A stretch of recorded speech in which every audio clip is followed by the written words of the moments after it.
Let's review what has transpired from your discussions. The artist has kindly captured the discussions and outputs in this fabulous art form. So it looks like there's 6 key themes that have emerged here. And I think the first suggestion is that we try to make leadership development more embedded into our curricula, perhaps so that students build their skills, but do that in a contextualized way so that they're seeing the value of those skills within their discipline. So really making sure the students see relevance and value of the learning that they're taking from the leadership work that we're doing with them. At Dyson, a few years ago, I started a graduate and internship scheme for project management specifically. There is a graduate internship and apprentice scheme at Dyson that's been running for a number of years, but within project management there hasn't been one. So I started that about 3 years ago. So we are looking for a slightly different skill set of students, either that are going between kind of second and third year or third and fourth year to come and do a year internship, or to kind of come in as graduates. Really what we're looking for is a mix of kind of theoretical knowledge, but also kind of practical applications and projects. And it's really clear to me that those students that have done management or project management or leadership courses at university, and that those who haven't, and also those that have kind of led group projects, I guess. So one of the really liberating things about running the SELA program alongside the work that I do in our Department of Mechanical Engineering has been actually being able to try things out, see what happens with students when we give them this kind of freedom, and then learn from that and apply that learning into our wider degree programs. And also along the way, in doing that, to be able to evidence the impact of this style of learning and learning experience. I mean, over the last 10 years, we've seen a massive shift in the digital landscape. And I think that's what, for me, comes out as number one in terms of how students need to prepare themselves for industry.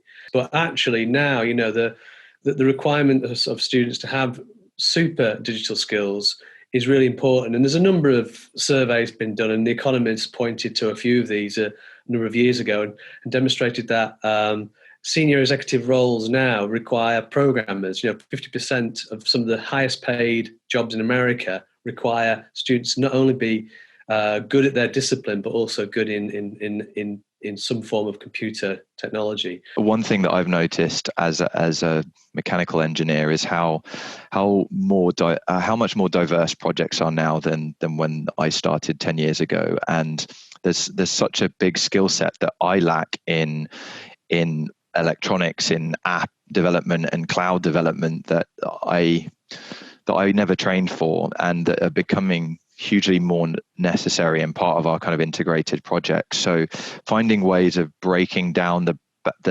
barriers or the boundaries between groups of students and getting them working on projects that have electrical and electronic and mechanical and app elements of the projects, I think would be really useful, because that's really the challenges that we're facing at the moment. So I lead the connected curriculum approach within Siemens. And connected curriculum is about partnering with academia and helping academia to better prepare learners for the working world. And I think some of our colleagues have already mentioned, you know, some disconnect maybe between the skill sets or the experience of learners as they go into the working world. And the issue in the technology arenas is that technology is moving that fast. There's so much development happening that, you know, there's a lot to keep on top of.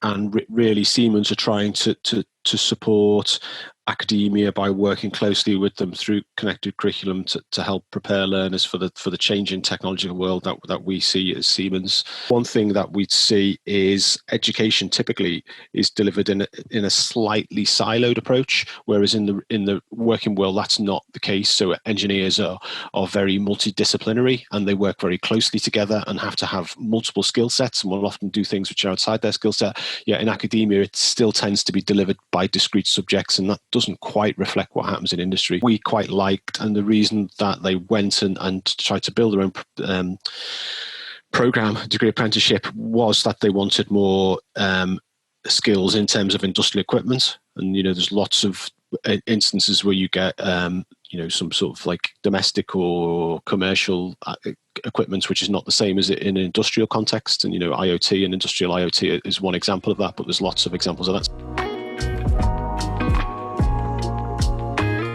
We've also been able to set up a women cluster group, so using all the industry connections to raise awareness for women in engineering and looking at opportunities. It's a challenge to get academics involved. What the mindset of somebody who likes to work with real live projects has to be different from the kind of traditional academic approach, which is to prepare, deliver, because you have to have that flexibility. I think workshops are all well and good when you do with your university curriculum. You do a lot of workshops, you do a lot of sort of pretend projects, academic projects.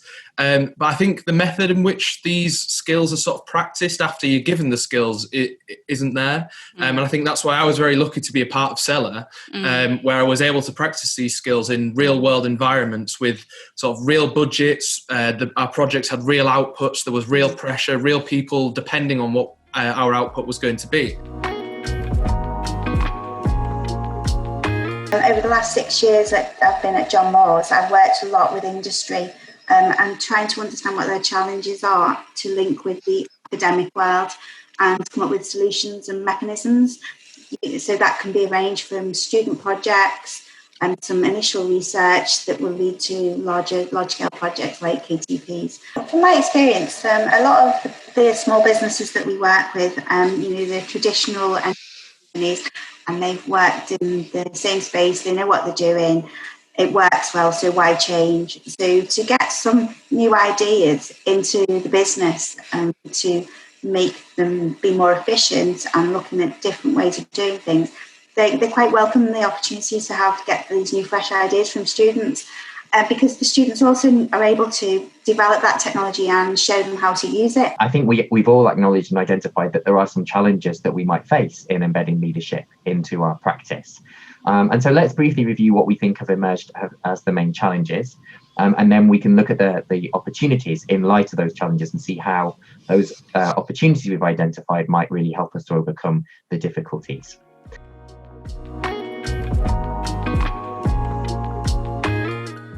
Enterprise entrepreneurial skills and the leadership skills that come with it are of value, not just in the startup space and in the commercial sector, but increasingly in the public sector as it evolves, and more specifically in the healthcare sector. It's of great value. This year, we've got a new people's plan in the NHS, and it's all about a much more agile and flexible workforce. And I think having people with more entrepreneurial skills would fit into that really neatly. It's about getting the right people in at the right time and trying to support them earlier on. So if those people have a vested interest in the outcome of students, they're much more likely to buy into the approach of action-based learning than if they were given kind of a module to teach on a course. They'll just deliver a module on a course. But if they're actually actively involved, so they're part of this course team, they're part of the induction process, they see the students through the years, they see how they develop. That for me is a great way to get the staff to buy in. And it is a challenge because they have to go through a learning curve from, you don't just deliver it, do you? You have to actually be quite enthusiastic at the same time. You have to and get assessments and questionnaire in, isn't it? You've got to be flexible yourself. You've got to kind of live the attitude as well. So we've created our data science syllabus so that it is aligned with the National Curriculum for Computing, which is quite technically focused, but it's also been developed in line with the Skills Builder framework. But what you find is when you do enterprise programs, it's not canonical, it's iterative, it's developmental, and you can't actually plan a curriculum based on a canonical model. It doesn't work because every student is at a different point in time on that line.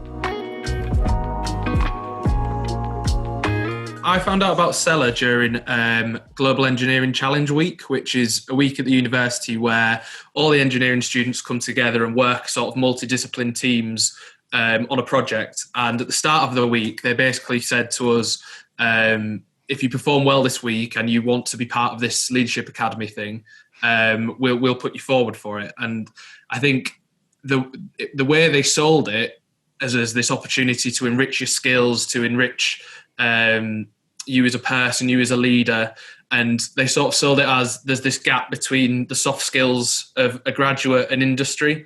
And to me, that sounded so attractive because that was something that I was like, right, that'll set me apart from everybody else. The unconscious incompetence is the level where we should be starting.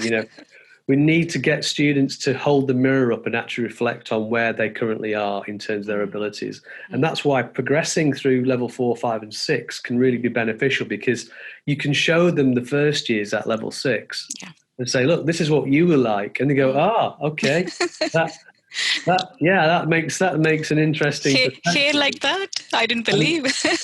Look where you've come from. Yeah. And then they start to realise that actually they have been learning as they're going along, and it hasn't been just a bit of stuff to fill their time. I would echo what Pete Milon has written in the chat, saying that everyone should get a makerspace. I think so.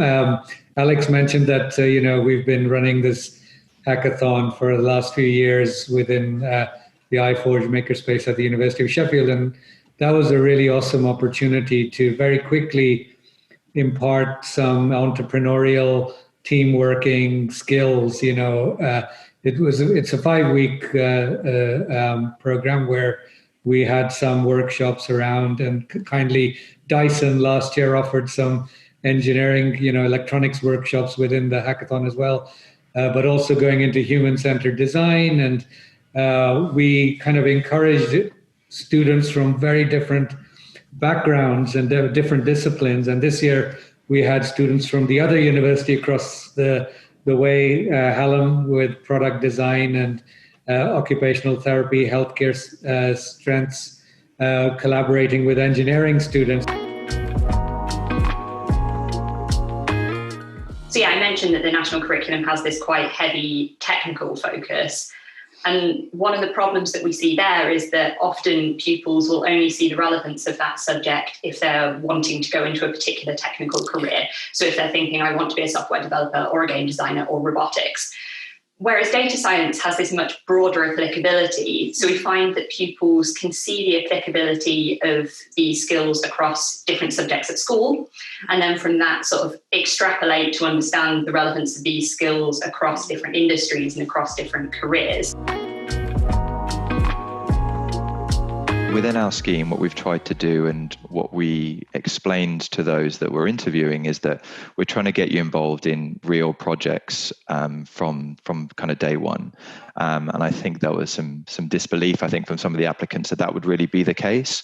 But we have followed through with that. So the interns and the graduates that come in have taken on real projects or parts of projects where they've had real kind of accountability of delivering that bit of that project, and it's something that's smaller and that's scaled down and less technically complex, as you'd expect. But they feel like they can own that delivery, and we support that fully with mentor schemes and with buddy schemes and with kind of integrated development plans that are supported by kind of the senior project managers. But they have that one thing that they've got a year to deliver or 6 months to deliver.